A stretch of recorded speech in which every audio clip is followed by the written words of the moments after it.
মানুষের ব্যবহারই তার আসল পরিচয়। মনুষ্যত্ব লুকিয়ে থাকে মানুষের ব্যবহারেই। কেউ যদি মানুষের কাছে সম্মানীয় হয়ে উঠতে চায়, তাহলে তাকে সকলের সাথে ভালো ব্যবহার করতে হবে। আপনি যদি কারোর জীবনে পেন্সিল হয়ে সুখ না লিখতে পারেন, তাহলে চেষ্টা করুন সুন্দর রাবার হয়ে তার দুঃখগুলো মুছে দেওয়ার। লোকে যদি আপনাকে হিংসা না করে, তাহলে ভাববেন আপনি সফল নন, কারণ সফল মানুষকেই মানুষ হিংসা করে। বৃষ্টি হলে খবর দিও, হাঁটবো দুজন একটি ছাতায়। তোমার আমার প্রেমের কথা লিখে রেখো ডায়েরির পাতায়। গুরুত্ব বুঝে দূরত্ব বাড়িয়ে দাও। যে তোমাকে অসম্মান করে তার সঙ্গ ত্যাগ করে দাও। সম্মানটা তারাই পাওয়ার যোগ্য যারা মানুষের সাথে সব সময় ভালো ব্যবহার করে। নিন্দা করতে গেলে বাইরে থেকে করা যায়, কিন্তু বিচার করতে গেলে ভিতরে প্রবেশ করতে হয়। যে ব্যাপারে তুমি সত্যিই বিশ্বাস করো, সে ব্যাপারে কখনো হাল ছেড়ো না। পথ তুমি খুঁজে পাবেই। সহজে জেতার আনন্দ কোথায়? বাধা যত বিশাল, বিজয়ের আনন্দও তত বাঁধ ভাঙ্গা। কখনো হাল ছেড়ে দিও না।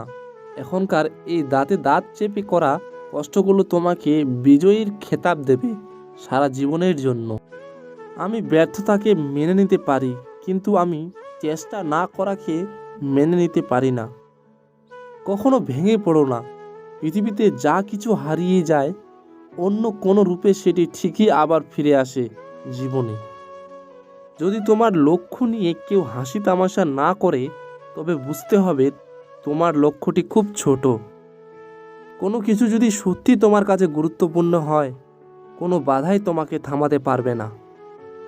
অন্য কারো হাতে তোমার সুখ আমানত দিও না, কারণ সে হারিয়ে গেলে তোমার সুখকে আর তুমি খুঁজে পাবে না।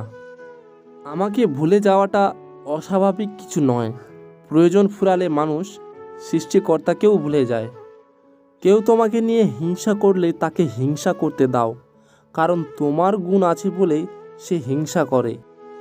যার কিছুই নেই বিশ্ব তাকে দেখে হাসে, যা সব কিছু আছে তাদের নিয়ে পৃথিবী জ্বলে। জনপ্রিয়তা থাকলে সমালোচনা হবেই, আর যোগ্যতা থাকলে মানুষ আপনাকে হিংসা করবেই। আপনি যদি জীবনে সুখ চান, তবে অন্যের সাফল্যে সহায়ক হন, বাধা নয়। প্রতিযোগিতায় জেতার জন্য কঠোর পরিশ্রম করতে হবে, তার জন্য হিংসার দরকার নেই।